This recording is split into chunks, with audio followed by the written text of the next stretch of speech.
Assalamualaikum warahmatullahi wabarakatuh. Kembali lagi di acara Karoma Kajian Ramadan HKI YPAFA Jombang. Kali ini tentang tema yang kita muat adalah hal-hal yang membatalkan puasa. Kita langsung mendatangkan alumni HKI Ustadz Asadul Arifin. Gimana kabarnya Ustadz? Alhamdulillah baik. Sebelum kita bahas terkait tema, kita buka dulu mengenai asal usul Ustadz Asadul Arifin. Silakan Ustadz. Asal usul gimana ini?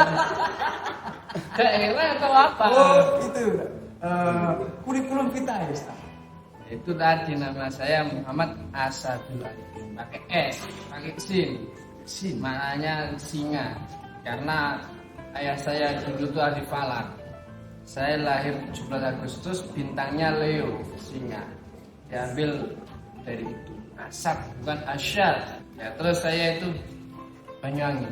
Asalnya Banyuwangi. Kemudian mondok di sini sejak 2011. Dulu mondoknya Banyuwangi 3 tahun waktu tingkat Pondok menengah. mana itu Ustadz? Dulu di Minhajul sumber beras Muncar atau terkenal pondok berasan tidur. Itu 3 tahun di sana, kemudian langsung ke sini mualimin, setelah mualimin langsung jadi bapak. Saya ambil jurusan HKI. Dulu awalnya saya pengen di IAT, cuman kemudian atas saran dosen sekaligus pembimbing saya diarahkan ke HKI. Oke, saya HKI. Tapi selain saya di HKI, ternyata setelah saya lihat-lihat di rak buku saya, buku bacaan saya itu semua sampai sekarang masih IAT, Mas. Seputar Quran itu yang paling banyak. Malah yang HKI itu berapa saja itu. Sekarang kita masuk ke tema sesuatu yang membatalkan puasa. Gimana menurut panjenengan Ustadz? Ya memang ada banyak. Sesuatu yang membatalkan puasa itu ada banyak. Karena ini memang sudah jujur di surat itu hanya membahas tentang perkara-perkara yang membatalkan puasa. Jadi tidak diruntut dari awal ya. Dari awal, tapi langsung membatalkan puasa. Oke, maka saya catat ini. Hal-hal yang membatalkan puasa saya ambil dari referensi beberapa kitab dan beberapa tulisan ini. Tapi yang jelas puasa itu, yaitu puasa Ramadan itu kan sudah diwajibkan untuk kaum muslimin. Ya, sebenarnya bukan untuk kaum muslimin semuanya. Tapi ini gini Mas, saya tekan kontrak dulu di awal. Iya. Ini kira-kira podcast ini mengarah ke lebih akademisi atau enjoy guyon atau gimana? Kita lebih enjoy aja karena ini pembukaan. Dan orang itu santai relax. Berarti tidak pakai bahasa akademisi nggak apa-apa? Nggak apa-apa. Siap. Oke. Jadi gini, Ramadan itu kan diwajibkan bagi seluruh orang. Kalau menurut saya seluruh orang, bahkan orang kafir itu pun juga wajib. Karena apa? Kalau dia tidak melakukan puasa, dia kan masuk neraka. Masuk neraka sebab apa? Meninggalkan puasa. Maka makna atau definisi dari mukallaf itu apa? Kalau saya nggak balik, akil balik nggak saja, ya itu saja. Biasanya kan apa? Islam berakal balik. Kalau saya akil balik saja. Kenapa Pak akil balik? Karena orang selain Islam juga ada tuntutan untuk melakukan Puasa Ramadan. Apakah ada dalilnya? ya ada lah. Kutiba alaikumus syiyam kama kutiba alal ladzina min qablikum la'allakum tattaqun. Tapi itu pun asik. Asiknya maksudnya gini ya. Kata-kata dari term lagi-lagi ini bahasa akademisi, diktum atau pemilihan kata itu. Pemilihan kata dari ayat ya ayyuhalladzina amanu ya. Kok amanu ya tadi?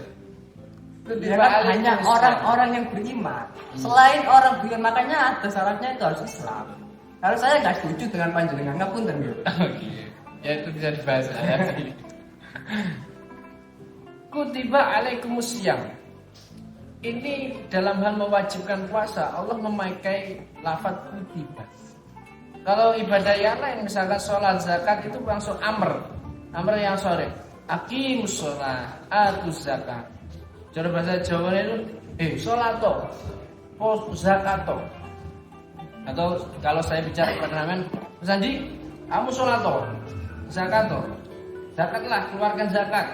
Iya, iya. Dirikanlah sholat. Tapi kalau puasa itu gini, kutiba alaikumusiyam. Kutiba alaikumusiyam.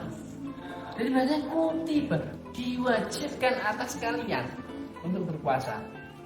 Apa perbedaannya? Ada perbedaannya. Saya analogikan gini, Mas.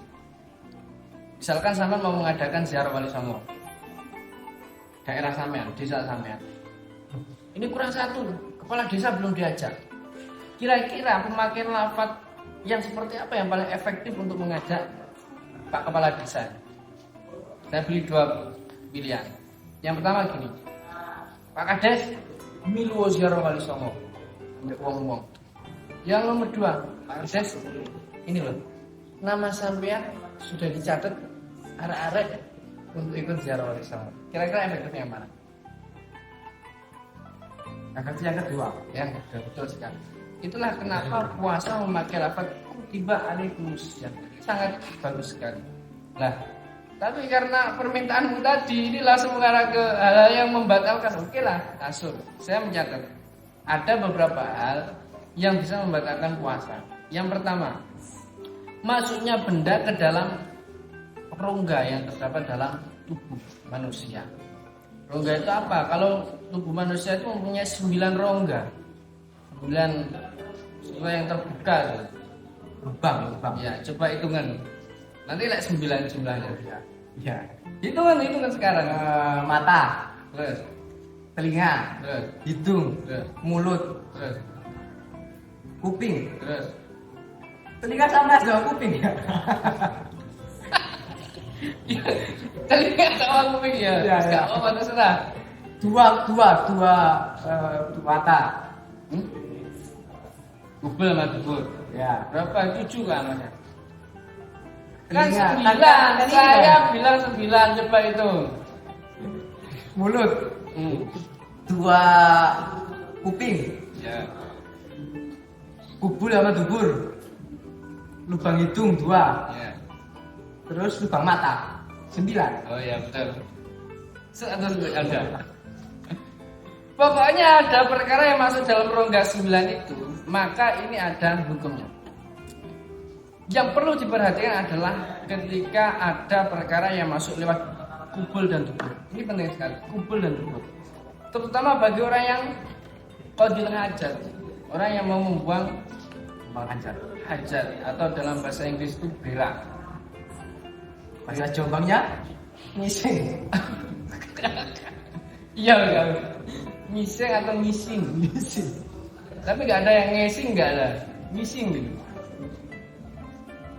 Wabil khusus pada orang yang qadil hajat atau buang air besar, ini harus melalui beberapa hal yang harus diperhatikan. Yang pertama ketika cebok. Ketika cebok, ini jangan sampai jari-jari kita masuk ke dalam dubur. Jangan sampai. Biasanya cebok kan pantat kita membuka. Kemudian tangan kita kan kita masukkan. Biasanya memakai 1 jari. Ya, memakai 1 jari. Nah ini kalau masuk pada lubang dubur, masuk pada lubang dubur, meskipun tidak semuanya. Pokoknya kalau masuk itu membatalkan puasa. Meskipun tidak kenyang. Tapi karena ada perkara yang masuk, maka membatalkan puasa. Kecuali bagi orang yang ambeien. Biasanya orang ambeien itu kan bulnya bol ya. Itu kalau bahasa Indonesia apa? Ya itu bol itu apa? Bol. Bol itu bahasa Inggris, bahasa Indonesia, Jawa, Perancis, Jerman, Turki. Itu bol semua. Bol.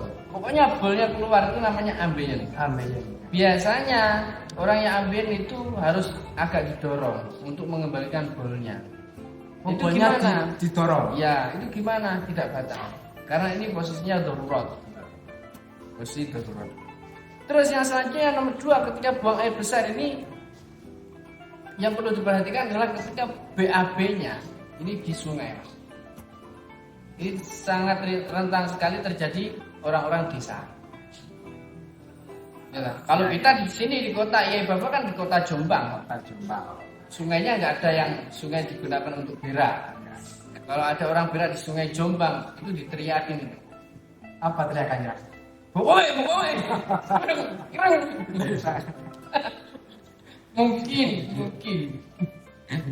Tapi ini konteksnya desa, dan saya kira mahasiswa ya Bapak nggak semua orang kota, orang desa yang setiap hari mandi, mencuci BAB di sungai itu sangat banyak. Termasuk daerah saya itu masih banyak orang-orang yang BAB di sungai. Nah, itu yang harus diperhatikan apa? Posisi pantat. Ini ketika puasa ya, posisi pantat ketika BAB itu jangan sampai dimasukkan ke sungai airnya. Jangan sampai. Kenapa? Karena nanti ketika Membuka keluarnya tinja itu, kemudian copot, otomatis itu kan lubang duburnya menganga. Lah, air otomatis masuk. Maka ini membatalkan puasa. Sehingga kesimpulannya apa? Ketika bulan puasa, orang BAB itu harus punya sebuah strategi dan perencanaan yang matang. Satu itu, strategi bagi orang yang berak di sungai itu gimana?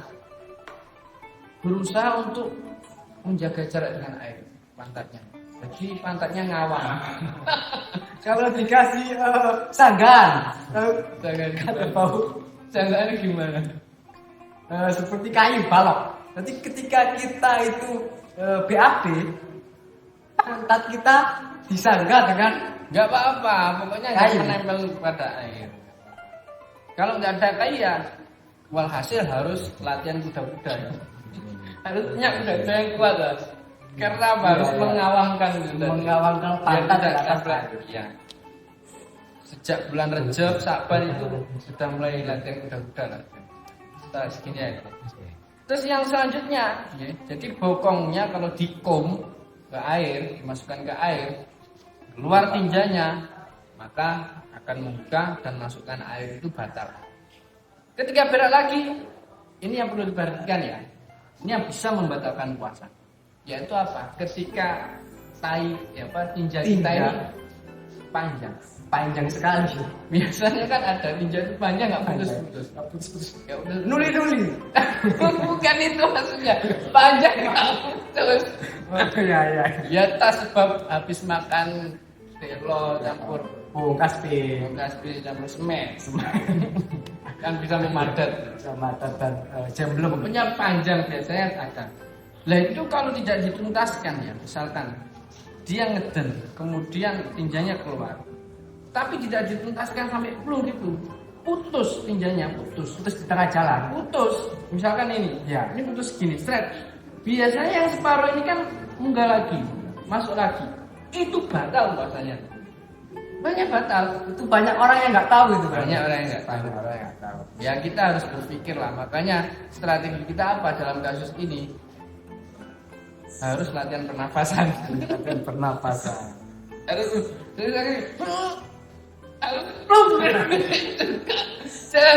Berarti kita membutuhkan setan estradiol untuk bisa menarik tangan kita. Setan estradiol kan bisa nariknya itu separuh juga. Yaitu yang tenaga dalam itu, dorongan dari dalam sampai plung gitu. Karena kalau putus, makanya sampai dulu itu saya ingat masa kecil saya itu ada tebak-tebakan. Direm pedot. Allah. Direm pedot apa? Oh ngising. Terus direm itu kan pedot ya. Itu kalau yang separuh munggah lagi ke dalam lagi batal. Sehingga kita harus mengatur strategi yaitu latihan pernafasan. Latihan pernafasan. Kalau nggak gitu bisa membatalkan Mas. Dan membatalnya puasa kita sebab ngising. Kalau batal sebab makan lumayan. Kalau ngising lah. Kalau gini.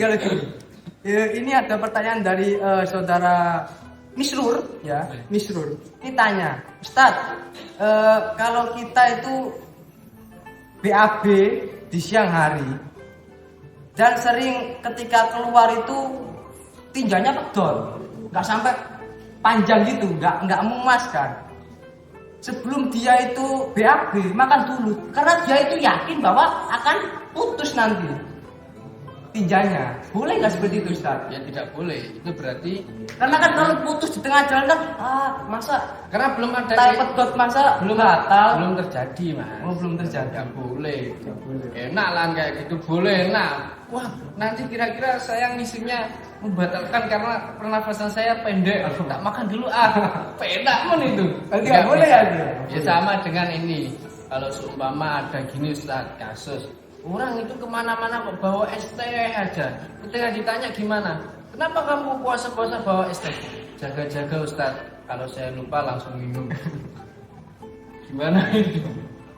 Bisa tak? Oh, nggak boleh berarti. Tapi nggak boleh ya. Masa orang lupa terus sudah Tapi kalau sudah berusaha atau penapasan, terus ada yang tok tok tok tok. ya teriak ya. Wes kok. Tapi itu satu lagi, tok tok, suwe gitu. Akhirnya ternyata tok. Itu makanya kalau bulan Apakah itu batal apa tidak? kalau puasa ya itu perencanaan yang saya maksud itu di sini. Di waktu pemilihan waktu yang tepat. Pemilihan waktu yang tepat itu bagaimana? Satu Mas ya. Karena melihat 3 hal tadi yang saya ungkapkan, yaitu ketika berak, permasalahan yang sering terjadi yang bisa membatalkan puasa seperti yang saya omongkan tadi. Maka dibutuhkan satu perencanaan yang matang ketika kita mau BAB. Yaitu yang pertama adalah BAB-nya itu kita rencanakan pada malam hari. Pada malam hari. Dan ini para ulama menganjurkan. Ya. Ulama yang menganjurkan setelah BAB agar tidak terjadi hal-hal yang tidak diinginkan, yaitu batalnya puasa tadi. Yang kedua, malam hari itu lama. Jangan sampai malam hari kita itu terganggu isinya seperti itu. Malah belum tuntas, cuk. Lah biasanya waktu itu waktu apa? Malam hari seperti apa? Ya baca maghrib, Rame-ramenya orang. ramenya. Ya maka gimana? Ya diempet dulu tuh. Entah jam 12 atau jam 9, yang penting malam.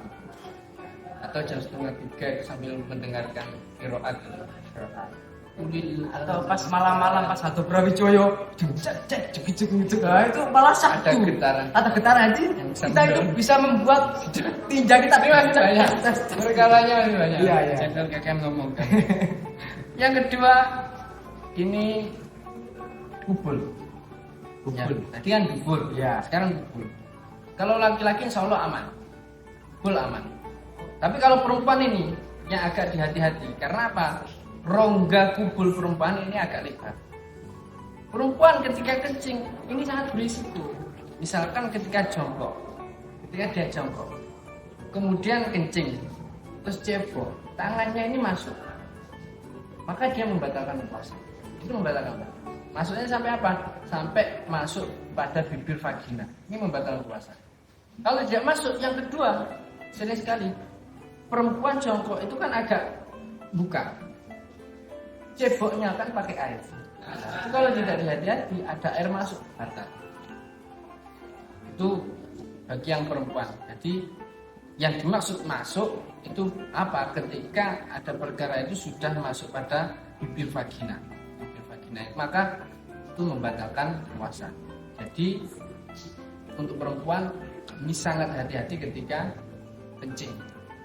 Karena rentan sekali bisa membatalkan puasa.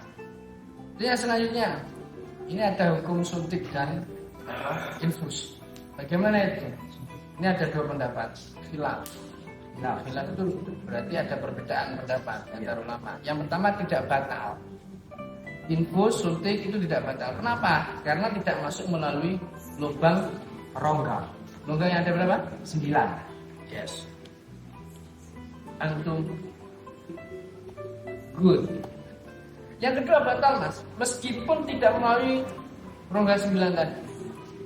Meskipun tidak melalui langsung aja. Rongga 9 itu karena masih ada khilaf. Masuk di rongga 9 itu ada yang membatalkan, ada yang tidak. Misalkan mata. Indah Syafi'i, mata kelebon apa saja nggak membatalkan. Hatta yang masuk ini batalku nggak batal. Becak. nggak batal. Orang muda tegak. Nanti ya kamu disuasi. Nggak batal, nggak bisa batal. Oke. Tapi langsung saya sebutkan aja. Jadi kalau infus suntik yang pertama tadi tidak batal karena tidak masuk pada rongga melalui lubang di 9. Yang kedua batal meskipun tidak masuk melalui hidung maupun mulut maupun dubur.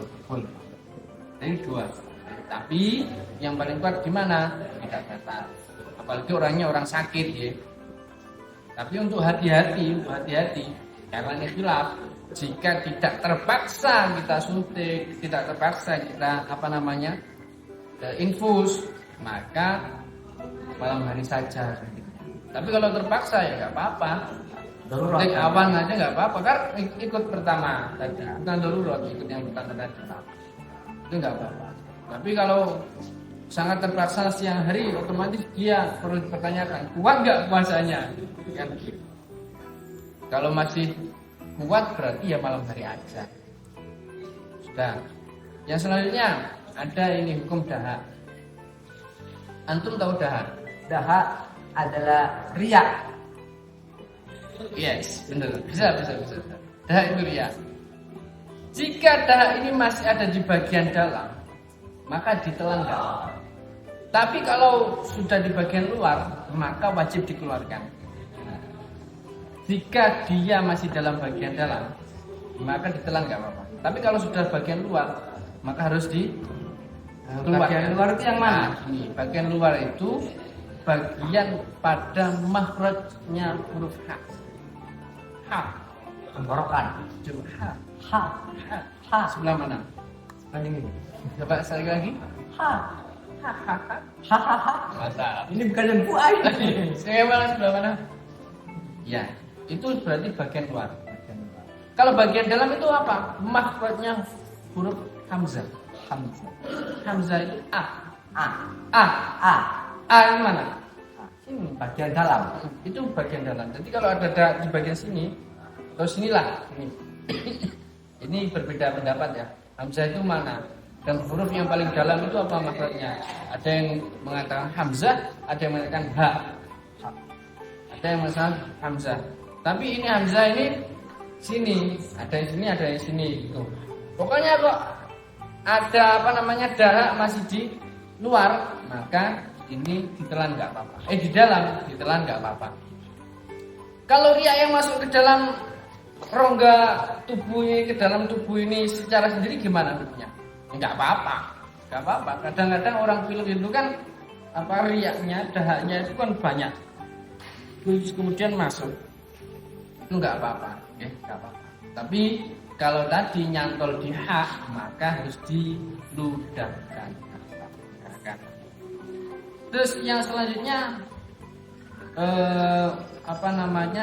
hukum masuknya air yang tidak disengaja ketika mandi. Di antara yang membatalkan puasa lagi, ini masuknya air melalui kuping dan hidung. Kalau mata, menurut Syafi'i tadi seperti yang saya sebutkan tidak membatalkan. Maka kalau kita mandi atau wudhu kemudian kemasukan air, kemasukan air itu diperinci ada 2. Yang pertama mandi yang disyariatkan dan tidak disyariatkan. Mandi yang disyariatkan dan tidak disyariatkan. Yang kedua, mandi yang caranya ini, jadi pembagiannya tadi maksudnya yang pertama adalah mandinya itu disyariatkan dan tidak disyariatkan. Yang kedua, mandinya itu tentang caranya. Diguyur atau nyemplung. Nyemplung itu bahasa Cirebon. Ya, serah. Kalau bahasa Kerembung apa? Bahasa Sidoarjo, nyemplung. Menyelam. Kalau saya ciblun itu saya bahasa di daerah saya, Mas. Pokoknya menyelam.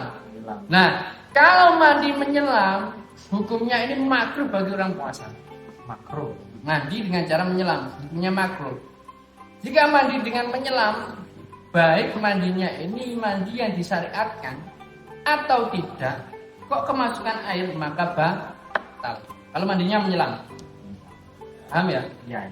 Kalau mandinya menyelam, baik mandi tersebut mandi disyariatkan atau tidak. Mandi disyariatkan itu mandi junub itu mas, atau mandi sunnah Jumat.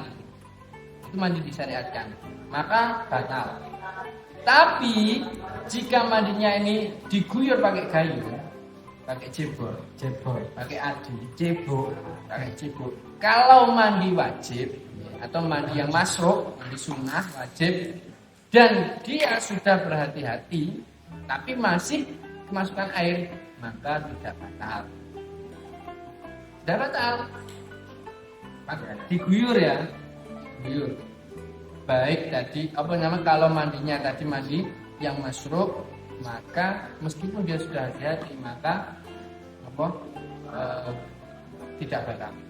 Tapi kalau mandi yang bukan wajib atau bukan sunnah, kalau kemasukan air meskipun sudah berhati-hati tetap batal. Jadi nggak usah mandi aja. Nah dari sini, ini bisa apa namanya? Disiasati lagi. Bukan disiasati. Bukan. Ini pendapatnya ulama. Pendapat ulama. Yang baik ketika Ramadan ini memang mandinya malam. Atau kalau siang, ya nggak sampai dulu lah. Nanti kalau sudah setelah maghrib, nggak apa-apa. Sampai indah-indahnya dikom sampai subuh nggak apa-apa. Gelap-gelapkan sampai subuh nggak apa-apa. Tapi kalau siang untuk berhati-hati, ini mandinya sampai sini. Dan malam itu sunnah mas. Setiap bulan Ramadan, setiap malam itu sunnah mandi besar, mandi yang keramas. Itu sunnah. Kalau enggak setiap malam mandi yang sampai keramas itu sunnah. Kalau mandi yang ada keramas itu namanya mandi besar. Oh, itu ya bisa. Maksudnya mandi yang sampai keramas itu. Jadi setiap hari keramas Setiap malam. sabun habis. Ya itu kan itu. Anda milih sabun habis atau bau badan yang menyengat. Anda kalau tidak mau sabun habis, ya berarti Anda Join dong. Kan ada cara. Itu cara lain, itu teknis, masalah teknis. Nanti bisa ke ini yang kaya-kaya itu. Seperti Kaji ribai. skip. Nah, tapi ada catatan ya. Meskipun puasanya batal, sebab mandi tadi ya, tapi tidak boleh makan sampai maghrib. Jadi harus imsak, harus menjaga tidak makan sampai maghrib. Ini yang salah. Orang mandi terus kemudian masukkan air batal. Makan saya nanya dia, nggak bisa itu, nggak bisa. Harus imsak sampai maghrib itu. Kecuali bagi orang yang haid atau nifas, dia tidak puasa, boleh kalau itu. Perempuan yang haid nifas, boleh dia makan siang hari bulan Ramadan, asalkan tidak ditampak-tampakkan ke orang yang puasa. Tapi kalau batalnya sebab kemasukan air, tidak boleh, tetap harus imsak sampai maghrib ya. Terus ada lagi masuknya air dari telinga. Ketika wudhu kok kemasukan air dari telinga, ini hukumnya khilaf, hukumnya perbedaan pendapat yang muktamad atau yang kuat dari telinga ini batal. Tapi pendapat lain masih dalam mazhab Syafi'i, tapi pendapat lain ini termasuk dikuatkan oleh Imam Ghazali. Terus kemudian Imam Qadhi Husain sama Imam Al-Fawrani ini tidak batal, tidak membatalkan puasa kalau masuknya ini melalui telinga. Ya. Meskipun itu disengaja. Kalau disengaja, ya meskipun disengaja tidak membatalkan. Tapi ini kaul yang bukan muktamad, yang kuat ini membatalkan. Ya. Tapi yang sebagian ulama termasuk Imam Ghazali, kemudian Imam Al-Fawrani, kemudian Qadhi Husain. Ini meskipun disengaja tidak membatalkan puasa. Sehingga kalau misalkan puasa kok dia gatal kupingnya ya, di katembat, ya bukan pakai ini tapi pakai katembat asli. Kalau pakai ini nanti nggak bisa keluar. Aduh. Pakai ini bisa. Bisa, kuping kamu. Ini menurut kaul muktamad gimana? Kalau ada orang siang-siang gatal kupingnya, pakai katembat. Kaul muktamad berarti berarti batal. Qaul Imam Ghazali Boleh. boleh. Understand? Understand. Yes. Yes. Nah, gitu Mas ya. Nah, itu tentang masuknya perkara pada kuping. Walhasil seperti yang saya katakan tadi, kalau bulan puasa sebaiknya kalau mandi itu malam hari. Ya. Kalau siang mandi cukup sampai belum saja. Nanti kalau setelah maghrib mendasmu sampai subuh nggak apa-apa. Dan tetap malam pada bulan puasa ini tadi kalau mandinya keramas itu disunahkan tidak apa-apa. Terus ada yang ditanyakan dari sini? Ini ada pertanyaan dari saudara Faris.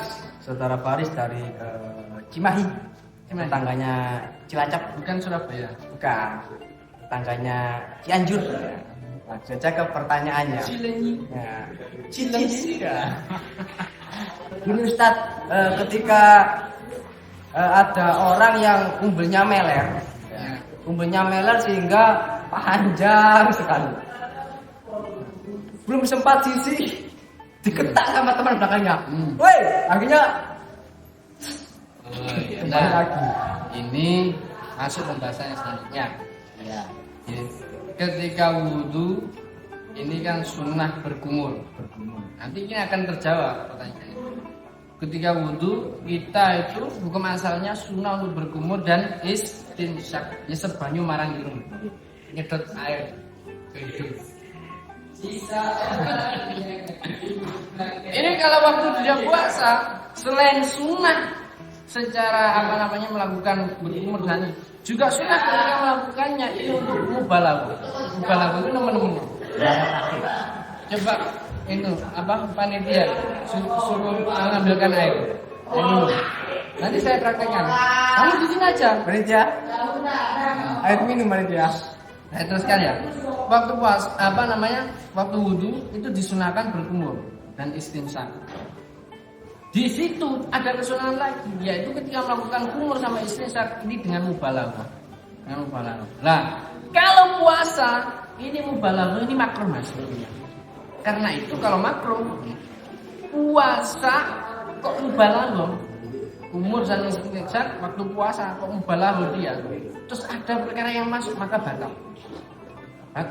Karena ini sembrono, sudah dimakruhkan tetap dilakukan, ada yang masuk batal. Kalau di luar wudhu,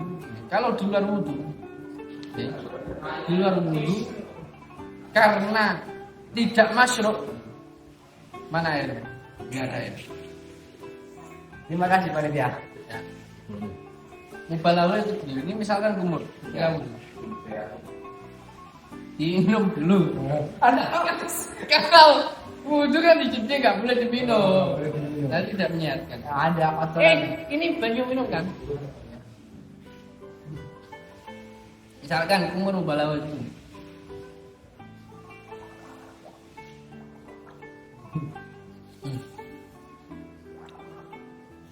Sampai ada gini. Nah, itu namanya mubalaghah. Kalau yang gini.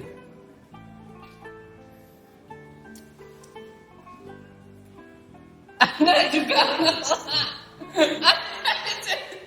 Gimana? Balaghah itu. Yang gimana itu? Enggak.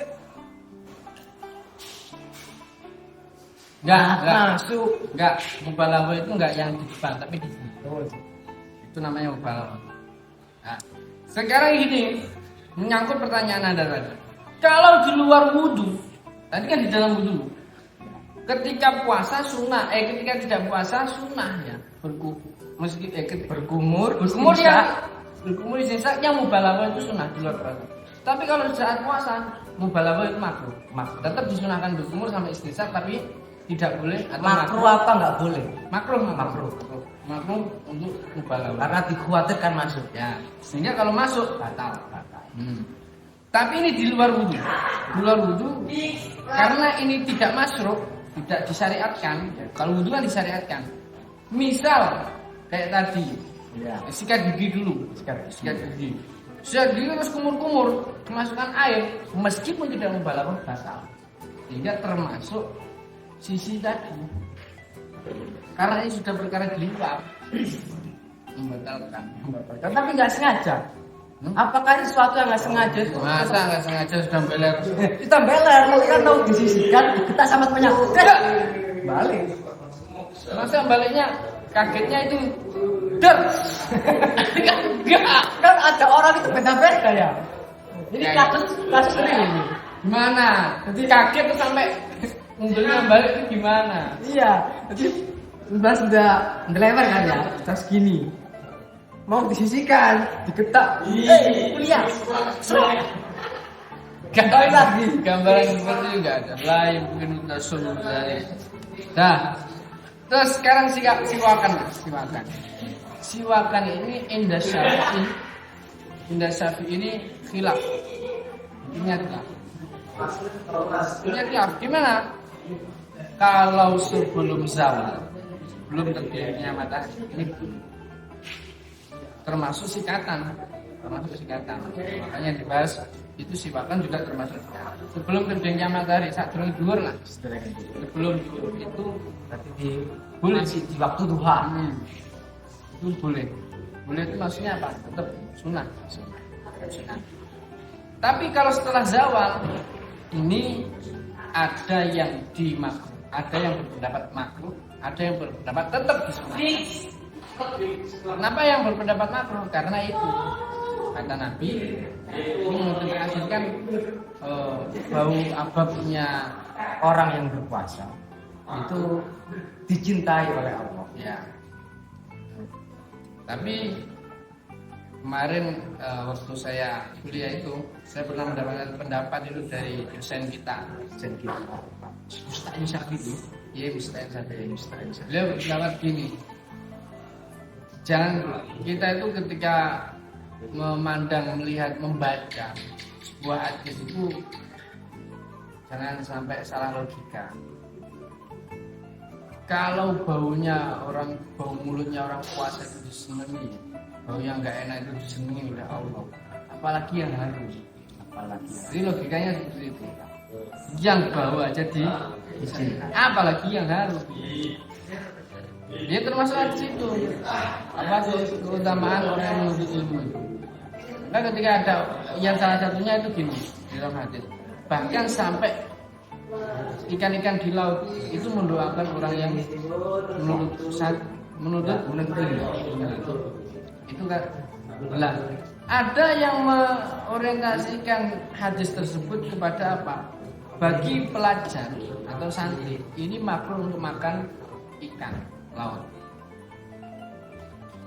Kalau ya Musta'in Syafi'i nggak memandang seperti itu. Kalau makruh memakan ikan laut, kasihan yang pondok-pondok pinggir laut sana. Orang Lamongan, Sarang dan sebagainya itu pinggir laut semua. Itu ikan-ikan laut banyak ya.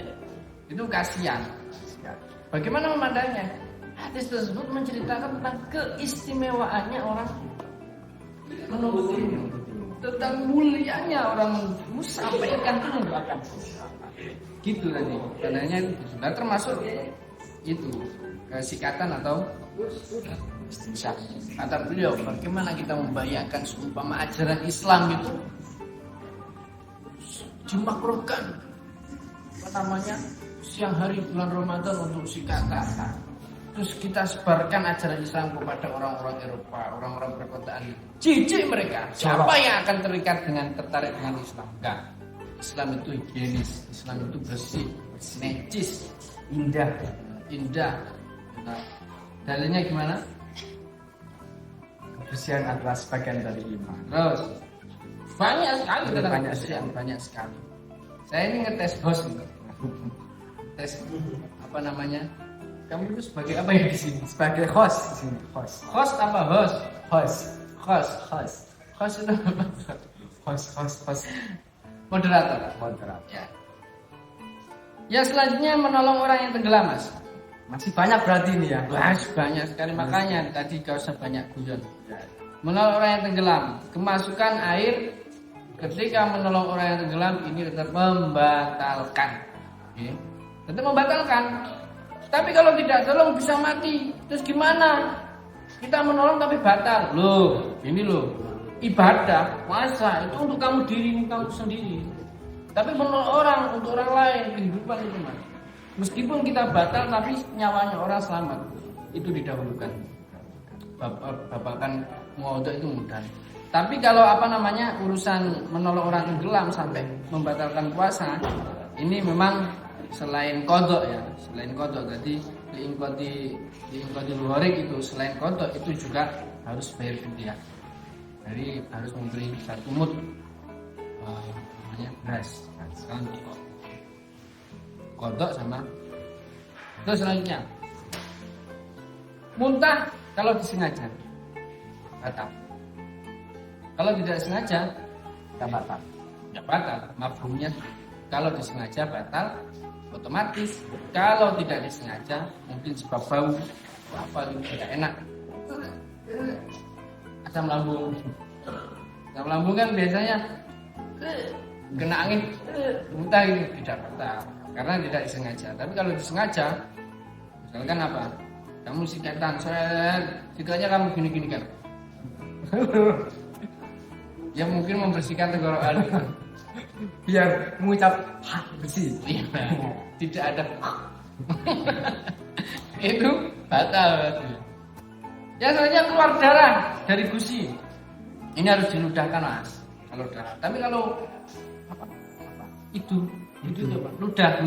Kalau ludah itu enggak. Ludah itu pokoknya enggak campur dengan barang. Itu ditelan enggak apa-apa. Tapi kalau tercampur dengan barang, makanya ada yang berpendapat gini. Kalau kita ya habis ngemut tangan kita gini.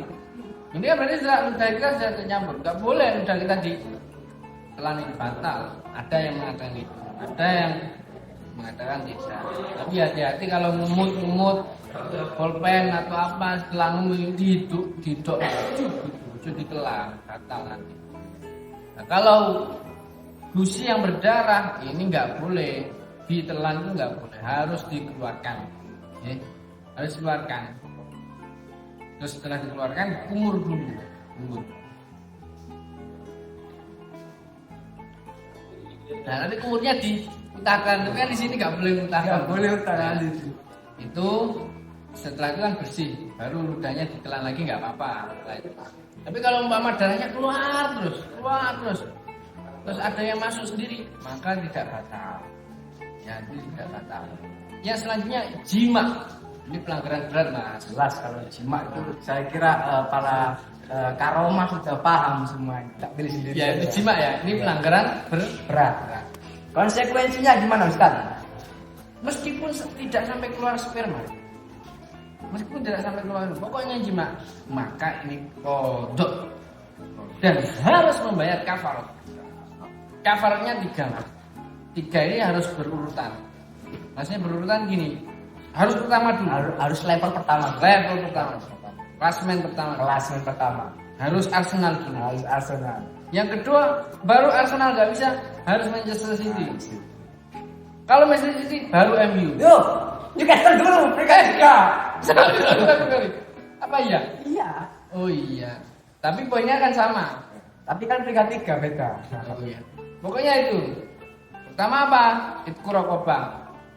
Kalau konteks sekarang terjadi misalkan jima, nggak ada, raqabah sudah ada, budak sudah nggak ada, gimana? Ya langsung 2, karena nggak mungkin yang pertama. 2, yaitu puasa 2 bulan berturut-turut. 2 bulan berturut-turut. Tidak boleh terputus kecuali ada udzur. Misalkan kalau perempuan ada udzur apa? Haid atau nifas, ya nggak apa-apa. Boleh melanjutkan. Tapi kalau laki-laki atau perempuan nggak ada udzur, boleh ini hitungan 1 lagi. Nah, bisa 2 bulan berturut-turut. Tapi memang dulu itu ada. Ini ulama Spanyol ya, namanya Imam Les itu yang apa? Ketika ada seorang raja. Jadi dalam pandangan ulama yang masyhur, yang muktamad, kafaratnya orang yang jima ini memang harus dulu. Tapi ada ulama itu yang beristilah ini contohnya pada masalah mulwah itu Mas. Masalah itu ada masalah musalah, ada masalah mulwah. Tapi masalah mulwah itu banyak yang ditentang, banyak pertentang apa? Ulama yang menentang masalah mulwah. Artinya masalah mulwah tidak bisa digunakan. Ketika apa contohnya? Di Spanyol itu ada sebuah raja yang menjima siang hari bulan Ramadan. kemudian datang kepada Imam Les kalau nggak salah. Gimana ini? Saya itu sudah jima bulan Ramadan. Imam Les tidak memberi kafarat yang pertama. Tidak memberi kafarat yang pertama, yaitu memerdekakan budak. Tapi langsung yang kedua. Kan ada kafarat itu, ada yang litartib kayak kafaratnya ini, ya. Ada yang lil ikhtiar, memilih. Jadi 3 itu boleh milih langsung, ketiga atau kedua atau pertama itu boleh. Tapi kalau kafaratnya ini harus urut, karena hadisnya urut. Nah, imam tersebut ini langsung menentukan hukumannya raja ini, yaitu puasa 2 bulan dulu. Ketika ditanya apa dasar kamu, kafaratnya ini jelas, dalilnya ini harus urut, tapi kamu langsung menentukan yang kedua. Padahal zaman itu masih ada budak. Loh, kalau raja ini saya berikan kafarat yang pertama, yaitu memberikan budak, maka tidak ada kapoknya nanti, bisa jadi jima lagi dia. Padahal hukuman itu harus ada unsur azajrunya, jerah, terus bisa mencegah, terus mendidik terhadap orang lain agar orang lain tidak mau melakukannya. Terus itu kan? Iya. HKI kan membahas itu, sangat dalam. HKI itu memang top. Nah, itu yang top. Tapi itu contoh masalah mulu. Ya itu kita harus memperbanyak referensi. Memang kadang kita membutuhkan itu. Kalau memang ada kasus yang sama, Mas, ya sebaiknya memang diberikan yang kedua. Untuk yang pertama penaan. Karena mungkin dia sudah kaya, sehingga punya budak banyak. Dia mau budak nyopekan rasa siji atau rasa telu. Menimbal ini tak loro nyo. Malah disusui. Jadi seperti itu. Terus jadi itu yang jima ini termasuk pelanggaran bahkan berdosa. Minal kabair. Ya, minal kabair. Di siang hari bulan Ramadan loh maksudnya. Apalagi jimanya bukan sama istrinya. Kuwabair. Khoibir.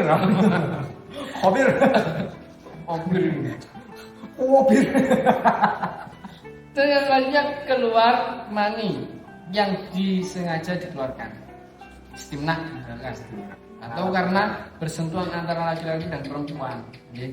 Ini contohnya seperti apa? Ya ambek bojone terlalu panas, rangkul-rangkulan ambek bojone. Terus kemudian keluar mani, maka batal. Dan haram, hukumnya haram sama. Tetap kena kafarat. Enggak, kalau kafaratnya enggak. Jadi kalau yang hanya bersentuhan atau pokoknya sengaja dikeluarkan dengan sebab bersentuhan kulit ya, misalkan seperti rangkul-rangkulan, itu membatalkan dan haram, hukumnya haram. Enggak kafarat. Tapi enggak kafarat. Tetap kodok berarti ya. Tetap kodok saja tapi enggak kafarat. Tapi kalau karena mimpi basah, batal apa tidak? Tidak batal. Betul sekali. Tapi kalau mimpinya malam terus kemudian subuh tetap junub gimana? Maksudnya subuh belum mandi, sah apa enggak? Biasanya Sah. betul sah. Meskipun belum mandi, malam dia junub sampai setelah subuh belum mandi, itu puasanya sah. Kenapa? Karena puasa itu tidak ada persyaratan harus suci dari hadas kecil maupun hadas besar. Understand? Yes. Yeah. Yes. Yang selanjutnya Mas, Masih panjang ya? Masih panjang. Terus ya, tetap semangat guys. Memandang istri atau memandang yang biasanya bisa mengeluarkan mani. Ini hukumnya batal. Yang biasanya mengeluarkan mani. Yang bisa mengeluarkan mani. Apa contohnya? Contoh. Ya misalkan dia ditinggal istrinya lama, sudah bisa. Misalkan istrinya Ke Kuala Lumpur. TKW. lama. Rindu dia, terus memandangi fotonya saja. Pas berduaan di kamar ya. Sampai dia sahabat-sahabat keluar mani. Maka hukumnya batal. betul. Hukumnya batal. Tapi tidak kafarat. Tidak. Kalau memandangnya itu sambil pakai tangan untuk mengeluarkan, Sama dengan hukum yang atas tadi. berarti sama seperti jima. Bukan, maksudnya yang atas tadi yang ini loh, keluar mani dengan disengaja dikeluarkan sebab bersentuhan kulit. Oh, tadi sama. Ya. Terus head dan nifas Mas. Haid dan nifas itu bukan hanya membatalkan, tapi haram untuk berpuasa. Perempuan yang haid dan nifas haram untuk berpuasa. Kenapa nggak boleh? Ya boleh, itu ketentuannya. Sudah dinaskan ya. Nah, makanya ketika ada orang-orang yang isu-isu kesetaraan itu, bahwa perempuan itu boleh puasa meskipun haid dan sebab apa? Demi kesetaraan. Nah, pokoknya harus setara. Laki-laki bisa puasa 30 hari full, mendapatkan pahala 30 hari full. Perempuan juga harus sama. Sehingga meskipun waktu haid ini boleh melakukan puasa biar bodoh-bodoh untuk ganjaran 30 dino pas. Loh, ngawur aja. Meninggalkan perkara yang haram itu juga berpahala. Setara itu loh Mas, setara itu tidak boleh sama. Oke, konsep kesetaraan kita terima. Tapi bagaimana pemilahannya itu harus dibahas secara detail itu. Kesetaraan, emansipasi bagus, tapi harus dibahas secara detail pemilahannya. Misalkan tentang apa? Setara dalam hal akromiyah, oke. Tapi kalau afdoliyah nggak bisa setara. Akromiyah itu apa? Yaitu in akramakum indallahi atqakum. Masalah tentang keutamaan itu sama. Pokoknya siapa baik laki-laki maupun perempuan kok lebih bertakwa, maka dia yaitu yang paling mulia. Ini kan setara. Ya. Tapi urusan afdoliyah nggak bisa Mas. Afdoliyah itu seperti apa? Perempuan sama laki-laki. Kalau dalam hal menyusui anak, itu nggak bisa. Laki-laki itu juga ikut menyusui. Perempuan protes, nggak bisa Mas. Kamu suami, kamu juga membuat anak dari kita. Kamu juga harus menyusui, ya nggak bisa. Karena urusan afdoliyah lebih utama siapa? Ya perempuan. Karena yang paling cakap dalam hal ini menyusui perempuan. Gitu loh. Ya. Jadi kesetaraan itu aja agar ngomong setara perempuan itu. Tapi juga harus dibahas secara detail gimana. Termasuk haid dan nifas. Haid dan nifas itu haram untuk berpuasa. Sehingga kamu meskipun tidak, ini bagi perempuan, meskipun tidak bisa melakukan puasa full 30 hari, kamu masih bisa mendapatkan pahala. Dengan cara apa? Meninggalkan perkara yang diharamkan. Itu. Bahkan statusnya meninggalkan perkara yang diharamkan itu lebih didahulukan daripada melakukan ketaatan itu. Dan seperti yang saya katakan tadi, orang yang haid dan nifas ini diharamkan puasa dan boleh untuk makan. Tapi batal seperti kemasukan air tadi tidak boleh Mas. Tapi kalau haid dan nifas ini boleh makan. Tapi jangan ditampak-tampakkan pada orang yang berpuasa. Oh kamu nanti kamu puasa. Boleh. Itu nggak boleh. Kamu puasa. Boleh. Itu nggak boleh. Kalau suci ini wajib langsung qadha. Nggih. Di luar maksudnya di luar bulan puasa, wajib langsung qadha. Tidak boleh ditunda-tunda, Mas. Kalau ditunda-tunda sampai masuk pada Ramadan tahun depan, maka selain wajib qadha juga wajib bayar fidyah. Setiap 1 hari 1 mud. Kasihkan kepada fakir miskin. Ya. Berapa hari itu qadhanya? 7 hari. Ya udah 7. Itu. Jadi tidak boleh. Sekali qadha bulan berikutnya langsung nyaur. Kenapa kok saya bilang langsung? Karena ya kodok puasa, kodok sholat itu harus kodoknya itu secara fauron, seketika setelah itu. Soalnya gini loh, kenapa kok harus langsung? Siapa yang tahu umur kita? Ustaz, jangan ditunda-tunda. Kalau ditunda-tunda, kalau besok mati, sembrono itu namanya dosa. Jadi dia mati meninggalkan kewajiban. Masih ada hutang, entah itu hutang belum bayar kaos, belum bayar buku dan lain-lain. Tapi ini kan konteksnya kan hutang puasa. Betul. Hutang itu bisa menyedihkan, kecuali hutang puasa.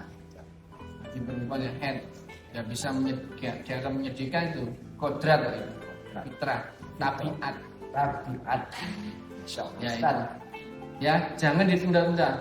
Sudah masuk bulan berikutnya, kalau bisa ya waktu Syawal itu langsung. Ya, Bisa digabungkan dengan puasa sunnah Puasa Syawal sunnah. itu. Yang 6 hari itu bisa. Niatnya gimana Ustaz? Niatnya digabungkan boleh. Gimana itu? Ya antara puasa fardu sama puasa sunnah boleh. Contoh melafalkannya Ustaz. Ya Allah, gampang. Nawaitu soma godin an qodoi Kodoi fardi Fardi syahri Ramadan.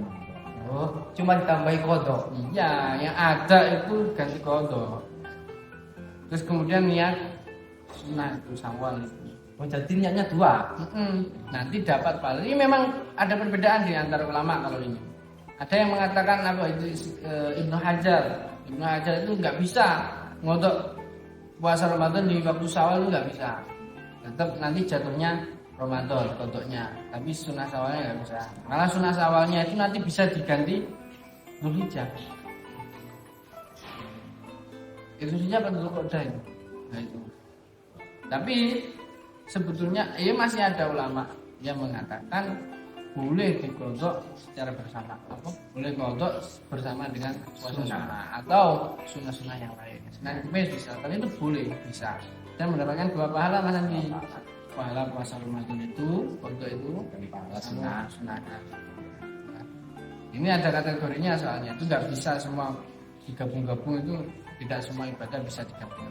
Ada kategorinya, silakan dibuka sendiri. Ini kita tidak membahas gabung-gabungan ya. Oke, para karomin dan karomat dimanapun Anda berada, masih tetap setia di channel kami HKI Y Bapak Jombang. Oke. Lanjut, Ustaz. Biasanya istihadah. Istihadah kalau dia mutahayyirah. Mutahayyirah itu Gini Ustaz, para pemirsa karomin dan karomat kan ada yang orang awam. Apa itu istihadah Ustaz? itu darah yang keluar dari perempuan yang bukan sebab Melahirkan atau haid, gitu ya? Ya. tapi darah sakit. Darah sakit. Berarti pas keluar, atuh, gitu.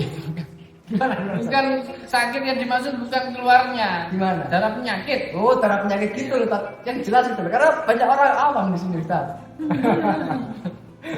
Kirain pas keluar, gitu. Tapi memang waktu keluar itu rata-rata sakit. Gimana tuh Ustaz? Istilahnya delepen. Telepon itu apa ya? Ya kayak mual, perutnya sakit. Makanya orang perempuan itu kalau haid, kalau keluar darah itu agak emosian. Emosi. Setelah PMS itu. PMS itu singkatannya apa tuh? Gak stabil. Stabil. PMS Iya. Persatuan Medan Sepak Bola. Sangat benar sekali, Ustaz. Kan gampang emosi ya kan. Digoda titik sama istri sama suaminya langsung bah. Kenalpot itu pukul. Apa? Pataku. Pataku. Abrok. Orang musuh tegak.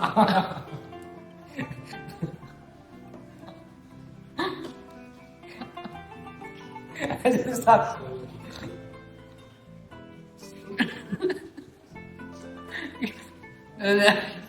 Kalau mutahayyirah itu orang itu bingung mas. Bingung itu apa, dia nggak tahu adat headnya. Tali dengan adat headnya itu mutahayyirah. Makanya harus dia puasa 2 bulan. Tapi kalau tidak mutahayyirah, maka punya gini. Pada hari-hari dia itu head biasanya. Adat itu apa? Terakhir dia head itu. Misalkan tanggal 1 sampai 7 ya itu. Kalau adatnya itu 1 sampai 7, maka 1 sampai 7 itu nggak boleh puasa. Ini yang ya. Tapi kalau tidak pada hari yang biasa haid, maka wajib puasa. Itu mustahab, itu yang bukan mutahayyir. Yang selanjutnya melahirkan, puasanya batal. Melahirkan itu puasanya batal. Batal wajib qada, Pak? Wajib. Kalau orang haid wajib qada apa enggak? Orang haid enggak. Wajib, Mas. Oh iya wajib. Kalau sholat sedikit ya. Enggak usah. Kalau sholat baru tidak wajib. Ya, Sholatnya bisa. kenapa sholat tidak wajib qada tapi puasa wajib qada? Karena sangat memberatkan. Kalau sholat wajib qada. Ini termasuk salah satu kebaikan Islam kepada perempuan. Tapi kalau sholat apa enggak memberatkan Ustaz? Kan sama saja itu. Kalau sholat keseluruhan lah, jangan setengah-setengah gitu Ustaz. Sakar mas, puasa hidup aja. Ini. Melahirkan itu sebenarnya ada kategorinya banyak yang membatalkan puasa sebab dia itu khawatir terhadap dirinya sendiri tapi tidak khawatir terhadap bayinya. Ada yang khawatir terhadap bayinya tapi tidak khawatir terhadap dirinya.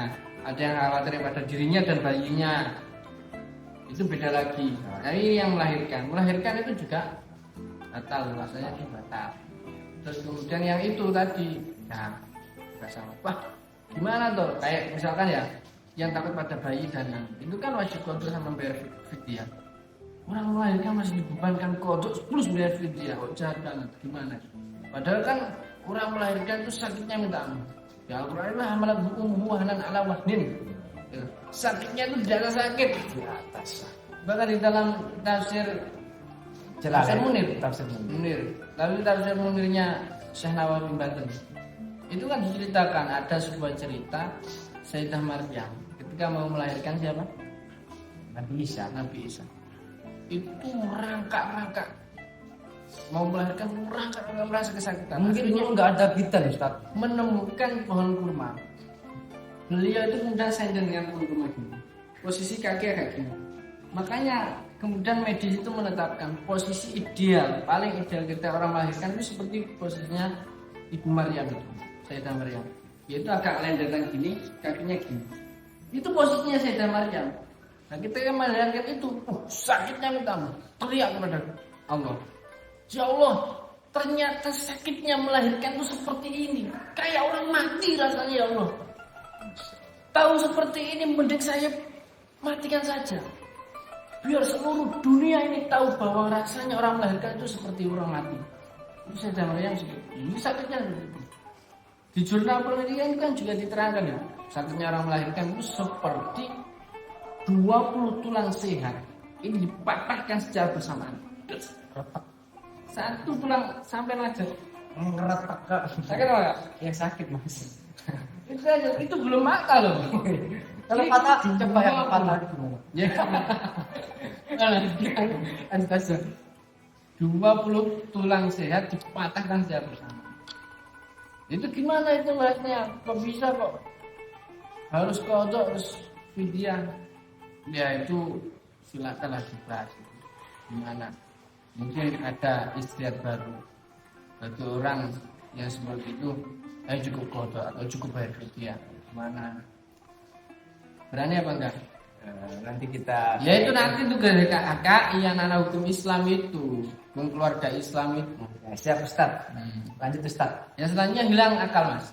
Hilang akal. Pak. Bukan tidur. Hilang akal bukan tidur. Ya tidur itu memang hilang akal, tapi yang dimaksud hilang akal itu bukan tidur. Gila, seperti gila. Ya, sebab gila, pingsan, Epilepsy. kurang Epilepsy. mantap. Pakai N bukan M. Epilepsy. Nah, kemudian mabuk. Enggak, Kalau itu hilang akal. Kalau yang ASN itu termasuk hilang akal Pak? Itu dosen kita. Oh, dosen kita. Ya sangat ganteng penulis produktif. Silakan kunjungi IG-nya. Alpha Essence. Oke. Secara umum ini batal. Tapi sebetulnya ada perinciannya. Gini, kalau sebab gila, meskipun sebentar gilanya, maka batal. Tapi kalau selain gila, ini bisa batal kalau kalau memang terjadi sepanjang hari. Tapi kalau tidak sepanjang hari, maka tidak batal. Contoh, pingsan. Kalau pingsannya sepanjang hari, subuh pingsan, kemudian sampai jam 7 malam, ya batal, harus kodok itu, harus kodok. Kalau subuh pingsan, bangun duhur, terus habis wudhu Bisa. mau sholat pingsan lagi, Masih bisa. bangun asar pingsan lagi. Pokoknya nggak sampai sehari. Nggak sampai sehari. Itu kan sudah 3 kali pingsannya. Nggak apa-apa. Itu orang atau apa itu pingsan-pingsan. Karena Orang apa kambing gitu. Itu kambing yang ada tuh, kambing yang gampang pingsan. apa? Ya kambing kalau diparani ya. Itu loh kambing penakut itu loh. Aduh. Enggak tahu ya kambing Tahu. penakut itu. Ya itu pokoknya. Kebirul mu'minin amal mutbi'ah. Lanjut. Tapi ya itu semua kalau disengaja. Pingsannya kalau tidak disengaja. Kalau disengaja ya Apa? Ada pingsan yang sengaja. ada. Contoh. jam 9 awal perut endas dulu. Oh, itu bukan lagi pingsan Ustaz. Bodoh. Itu termasuk apa itu? Itu termasuk Hilang akal. Kegoblokan yang hakiki. kegoblokan yang diblok. Epilepsi juga sama, mabuk juga sama. Terus ada pertanyaan kiri, kalau ada orang yang akalnya separuh, Kan sebab sinting. nggak jangkep lah, Jangkep. nggak jangkep. Gimana itu? Gini, ada gila itu bukan, ini itu bukan termasuk gila. Majnun itu ada istilahnya. Ada istilahnya majnun, ada istilahnya maktub. Kalau majnun itu gila. Menurut siapa namanya? Imam Suyuti, majnun itu yang sampai dia itu sudah tidak punya malu. Terus berani ke jalan sambil teriak-teriak, nggak pakai pakaian, itu majnun. Jadi sudah sampai pada taraf tidak punya malu. Tapi kalau maktul itu apa?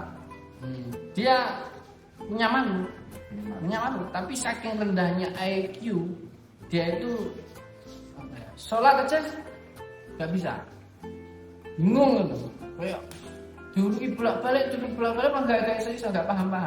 Itu namanya maktul. Nah, itu gimana? Nah, kalau maktul itu hukumnya diperinci mas.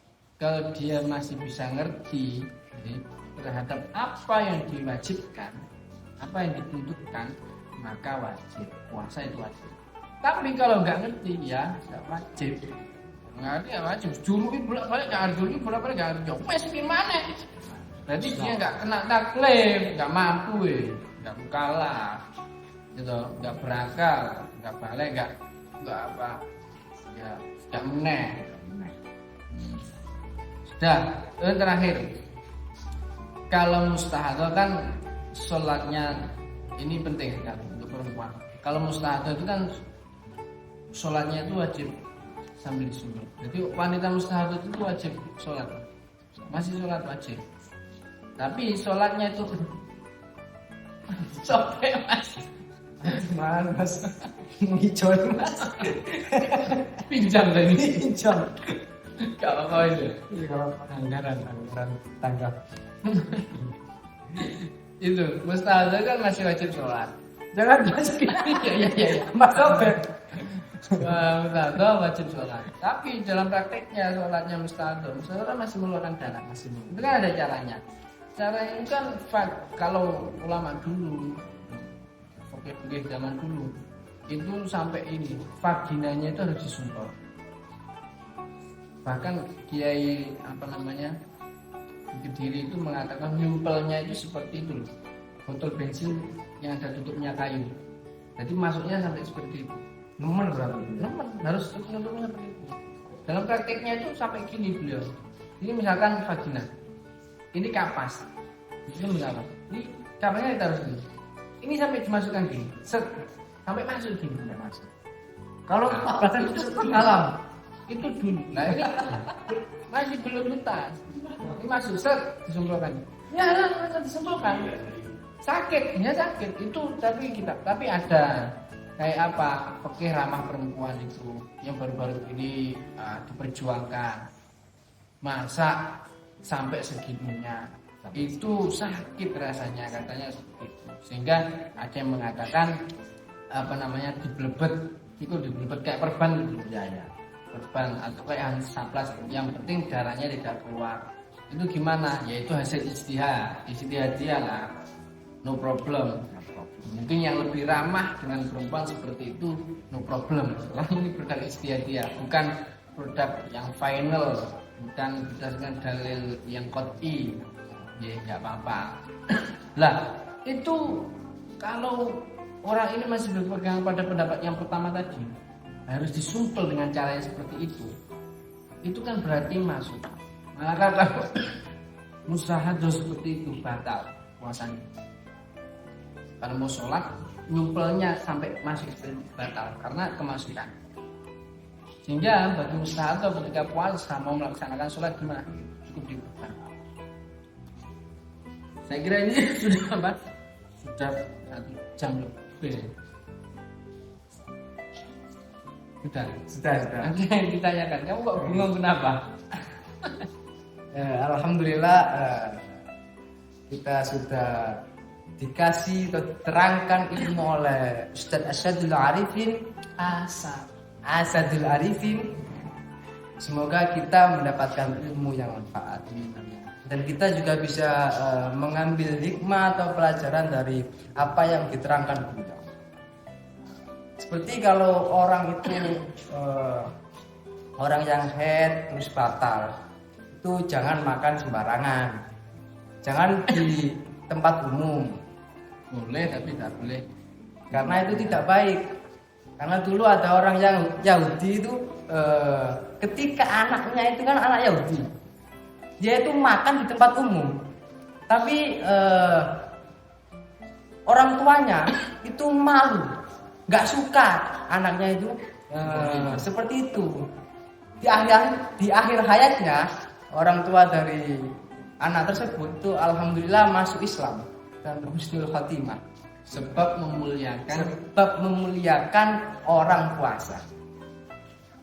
Jadi pemirsa karomin dan karomat yang berbahagia, kita tutup segmen ini dengan bacaan Fatihah. Semoga kita semua yang nonton ini diberi ilmu yang manfaat oleh Allah Subhanahu wa taala. Amin. Al-Fatihah.